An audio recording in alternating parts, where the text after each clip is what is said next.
Anointed fire, anointed fire, anointed fire, refresh my soul.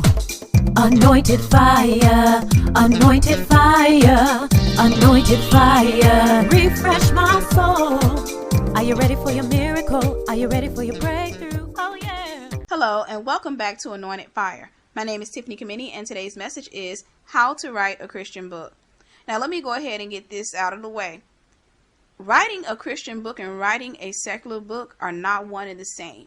A lot of Christian authors start off trying to write the same way a secular author writes. Because of that, more than 80 to 90% of Christian authors don't sell any more than 10 to 50 books in a year.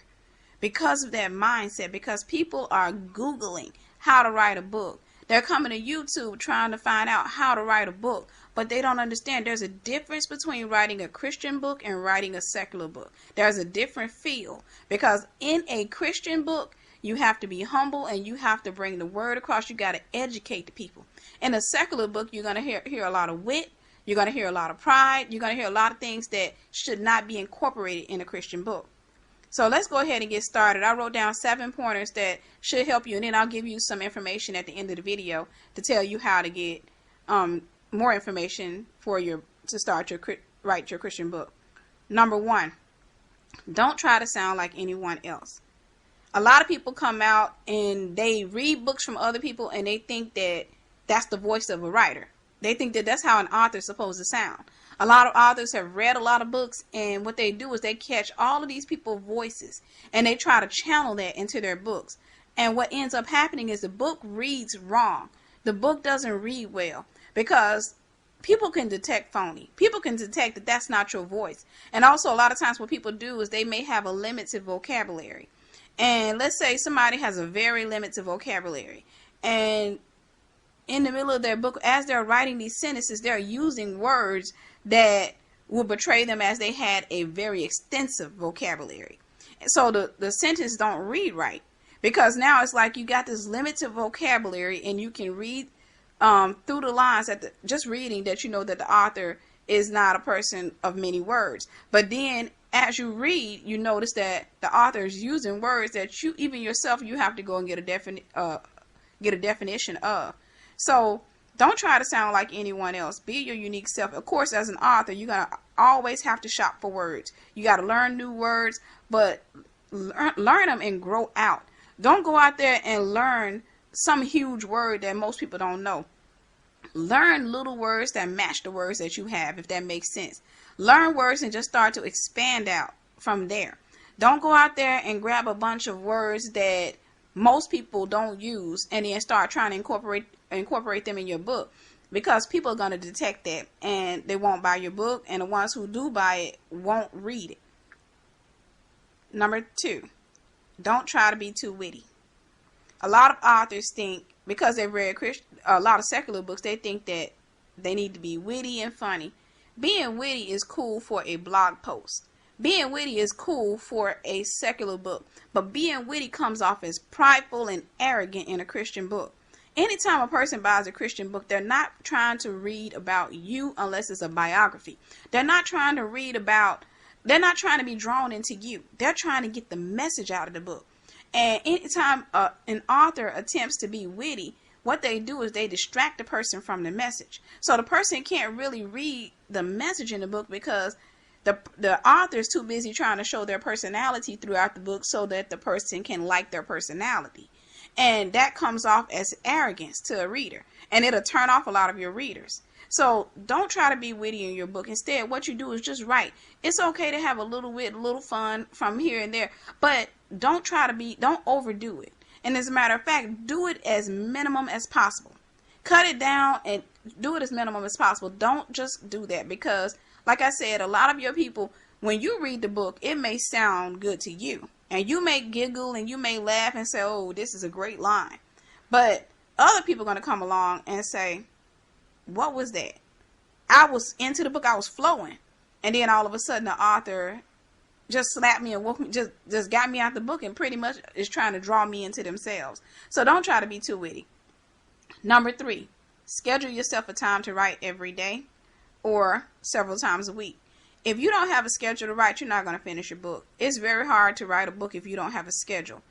Because the thing is, if you have a habit of not writing, then you're going to always keep falling back into your habit. It takes 17 to 21 days to establish a new habit. So you would need to be consistent for 17 to 21 days before you start a new habit of writing. So what you need to do is schedule yourself. You can do it every day or you can do it every other day, but schedule yourself and follow your schedule through. It doesn't matter how tired you are, how you don't feel like it, follow your schedule. And if you schedule yourself from 7 p.m. to 8 p.m., for example, and it's always good to do about at least an hour a day. But if you schedule yourself from 7 p.m. to 8 p.m., and you happen to be flowing, don't stop at 8 p.m., keep going. Let that flow continue. Number 4, write your table of contents before starting. It's easier to know what you're going to write about than it is to try to flow from chapter to chapter. Anytime a teacher, for example, when you were in school, if a teacher told you to write about geography, if the teacher told you to write about how to, how to catch a reindeer. Makes no sense, but let's just use that for example. It's easier for you to do the research because you know what you're going to be writing about. It's easier for you to write that topic. And it's the same way with your Christian book. If you go ahead and create your table of contents, it's easier to write because each time you'll know what you're going to be writing on, as opposed to trying to come up with something after you've written a chapter. Because a lot of times what you'll find is that if you already have your chapters populated, then you'll continue writing. Even after you finish one chapter in a particular day, then you'll continue writing if you still feel like writing. But if you don't have the next chapter, you're going to close that book and it'll take you a lot longer to finish the book. So go ahead and write your table of contents. Now, if you're writing a storybook, for example, you're telling a story in your book, then that doesn't apply to you because your book is going to have to flow from story to story. But if you're writing a self-help book, then it's a good idea to go ahead and write some of your table of contents, and you can delete some as you go along, and then you can add some as you go along. Number 5, don't name your book until it's done. Most people come up with a great name for a book, or what they think is going to be a great name for a book. They think the name is catchy, and they think that the name is going to sell the books. So they'll already have that name picked out, and they'll try to write within that title. But the problem that happens is, as God starts to minister to them to write, they start to flow outside of that title. So now the title doesn't cover all of the information in the book, because now God took them in a totally different direction in the book. And because of that, what happens, a lot of people turn around and they keep the titles, they refuse to get rid of the titles, and they add a subtitle that pretty much try to connect it, but it doesn't make sense. So don't come up with a name for your book. If you got a name for a book and you just really determined to use it, okay, go ahead and do it. But the wiser thing to do is to just go ahead and flow, and then come up with a title for your book that covers all of the information that you're sharing. Number 6, edit your book and hire an editor. You need at least 2 editors. Now, this is the part where you start stepping on people's feet, because you got to start talking about getting into their money. When you write a book, you're going to spend money. It's just a given. That's just the way it works. People don't want to spend any money when it comes to their books. That is one thing I found, is anytime you're dealing with a lot of Christian authors, they will try to find a way around the process. And the sad part is, a secular author has no problem spending money. But a lot of times when you're dealing with Christian authors, there's a mindset in people that they don't want to spend any money. They don't want to put any money out there because a lot of people don't believe in the message God gave them. They don't think they're going to sell any books, and they have a wrongful relationship with their money. And that's a whole totally different message, but let me go ahead and say this. You need at least 2 editors. You need at least 2 editors, 2 professional editors. Not your homeboy, not your friend. You need at least 2 professional editors. Like I said, a lot of times what people do, and this is why their books don't sell, they go out and they get a friend or a cousin or somebody and say, hey, could you edit my book? Just read it, and if you see any mistakes in it, then clean it up for me. And the person says, okay. And the person is not a professional editor. So what the person does is look for misspelled words. That's it. They don't know anything about grammar. They don't know anything about punctuation. They don't know anything about sentence structure. They don't know anything about how your book should read. They just know, okay, that word's misspelled. You know, and a few of them may know, okay, a comma goes here. or what have you. But it's always better if you're not going to invest in anything else, put your money up for your editors and hire some professional editors. There are different editors on the internet. You will find a lot of them. You'll find some that charge a lot of money, and you'll find some that don't charge a lot of money. You don't have to go out there and hire a really expensive editor to get a good edit, because I've read stories and I've heard stories from people who've paid up to $6,000 getting their books edited and still finding errors in their books. So, but it's still good to find someone who has been editing for a while, someone who's an established editor, someone who has a website, because there are people out there who will rip you off. Someone who has a website and that website has been up for a while and they've got reviews. So make sure you hire a professional editor if you want your book to sell. Now, if you're just writing a book for a few of your church members to buy and a few of your friends to buy, then don't hire an editor. You know, they'll just have to excuse all the mistakes. And it doesn't matter if you're an A student, if you were an A student in school, you're still going to have mistakes. That was the misconception I had when I first wrote my book, was that, well, I did really good in English, and so I really didn't need an editor in my mind. But after I read my book, after it was printed and published, I found that it was littered with errors. And it was humiliating, because I had printed over 100 copies. No, actually, I printed 100 copies of that book.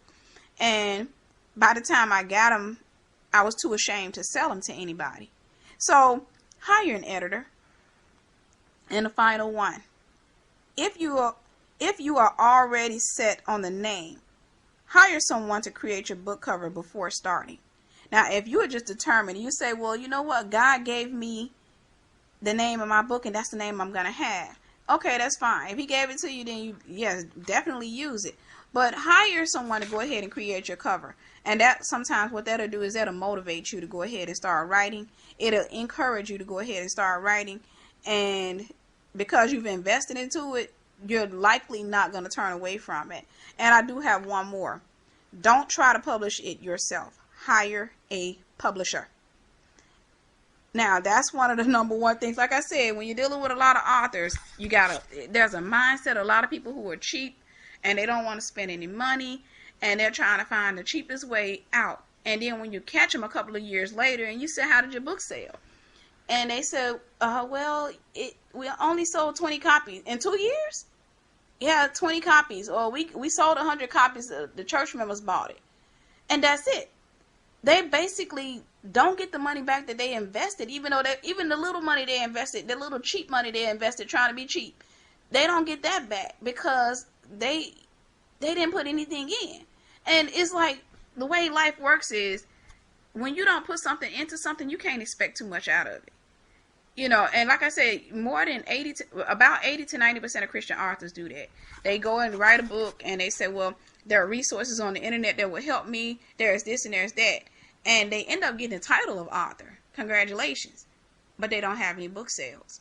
And people are not going to come out looking, just because your title is good, people are not going to buy your book. People don't buy books for the titles. I hate to tell people that. They don't buy your books for the title. They buy your book because they know that it's informative. They buy it because the information that's in it. And after they've read your book, if you haven't hired an editor, or you don't know how to properly write a Christian book, you're trying to be too witty, or you're trying to use words that are obviously not a part of your vocabulary, then what people will do is they will never buy your books again, and then they will discourage anyone else from buying them. But if your books read well, and they're educational, and they help people, and people don't feel you're drawing them into yourself, but instead what they do is they see that you are trying to teach a message, and that message is being conveyed in love, then they'll likely come back and buy your next book and your next book, and they'll promote you.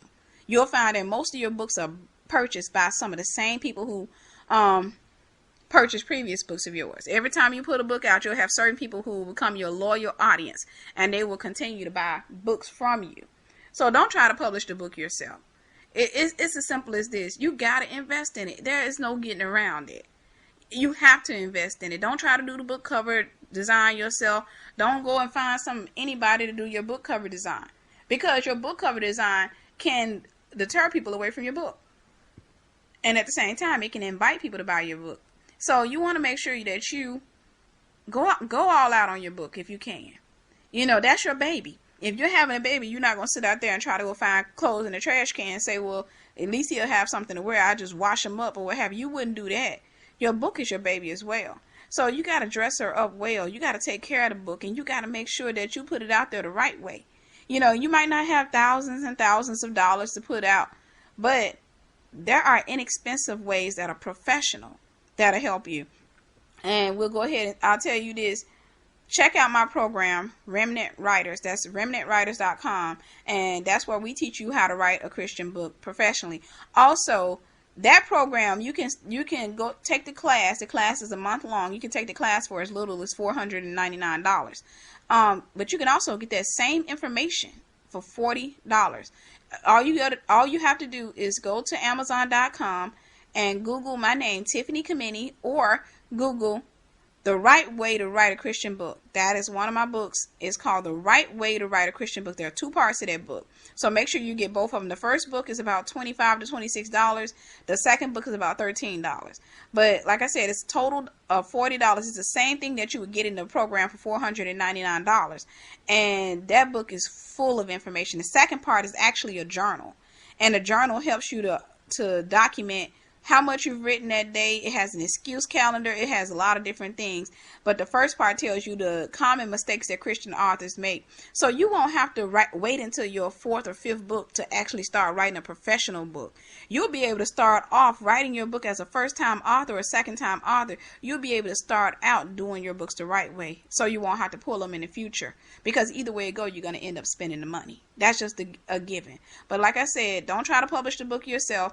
And also be sure to check out my website, www.anointedfire.com. You'll find a lot of my websites on there, and we have a lot of programs geared at helping Christian authors. Anyhow, I love you. I hope this message finds you well, and thank you for listening. God bless.